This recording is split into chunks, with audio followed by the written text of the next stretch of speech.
No baptisms, no Bible studies, nobody attending church.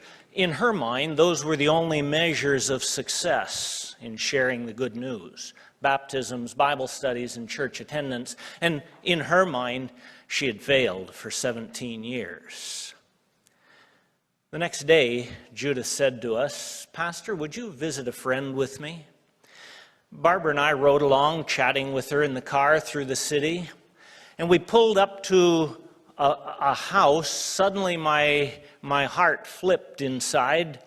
This was no little Filipino flat that we were visiting. This was a massive Muslim mansion. I'd never been in a place like this. This was a huge house, a wealthy friend, obviously.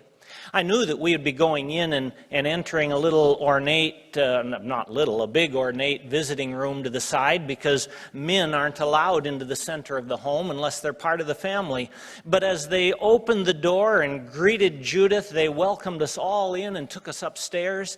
The women sat there visiting with Barbara and I, and they were sitting in jeans and t-shirts. They had taken off their black robes and veils.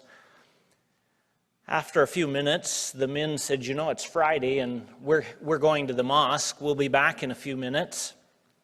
A few minutes later, the women said, we're going into the other room to prepare some refreshments, but I knew they were going in to pray. This was a devout Muslim family. As they all left the room, Judith turned to us and said, "Pastor, look." And she turned on the big screen television, satellite system, sound system that was on their wall. I mean, they were a wealthy family. She turned it on, and the first thing up, the last thing they had been watching when they had shut it off, the first thing up was an Adventist television program. I said, "Judith, are you telling me that this family is watching Hope Channel and 3ABN? And she said, "Well, yes, they are." I said, "How did that happen?" And she said, "Well, a few years ago, I decided that they liked cooking, so I was going to tell them about a cooking program on one of our channels." And I told them, but they didn't do anything about it. Several weeks went by, and finally I said to them, "This cooking program, could I program it into your favorites list?" And she said, "I put it right at the top." They started watching it, and little by little they started watching a few minutes after and a few minutes before, and she says, "Now, Pastor, they watch Mark Finley and Dwight Nelson and Doug Batchelor and all of the others." I said, "Judith, is there anybody else in this big city that you've been reaching out to that way?" "Well, yes," she said, "most of my friends and coworkers."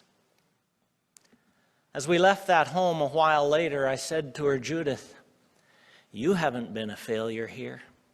You may not see them sitting in church with you, but some of these people are going to be walking the streets of gold with you." There was no center of influence. There still is no center of influence in Judith City. We're praying to change that. By the end of next year, we hope to have at least one, maybe 2 or 3 in her city that she can invite her friends and neighbors to. They can't go to the church with her. It's illegal. But they could go to the center of influence and share in the programs and activities. They could go to the small groups that will be forming around it and visit over a meal and share with their new friends. And one day in heaven, even though she may not have sat next to them in church, she will be able to walk next to them on the streets of gold.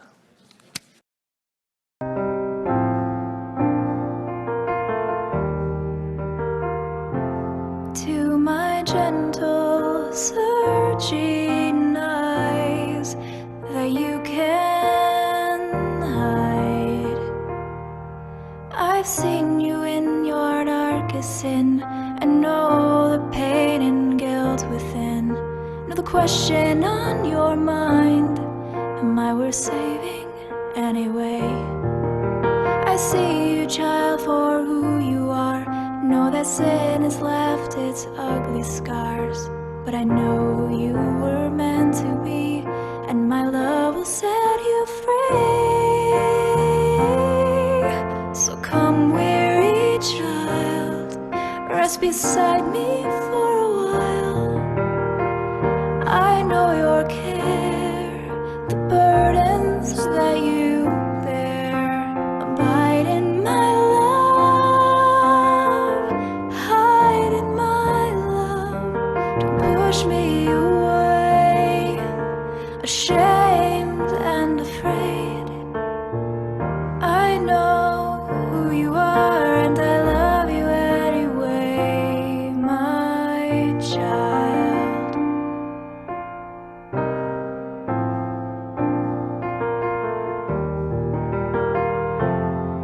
So bring me all your wants and needs. I promise they can't burden me. Most desperate one cannot exceed my care for you. And bring me all your doubts and fears, the hurt you haven't faced in years, the wounded heart you've stuffed inside, the tears you've tried so hard to hide. And come, weary child, rest beside me for a while. I know your care, the burdens that you bear. Abide in my love, hide in my love. Don't push me away, ashamed and afraid. I know who you are, and I love you anyway, my child. So come to me just the way you are, though you've fallen hard and wandered far. Stop trying to be so brave, so strong. It's okay to cry, child. Tears aren't wrong. So come, weary child, rest beside me for a while. I know your care.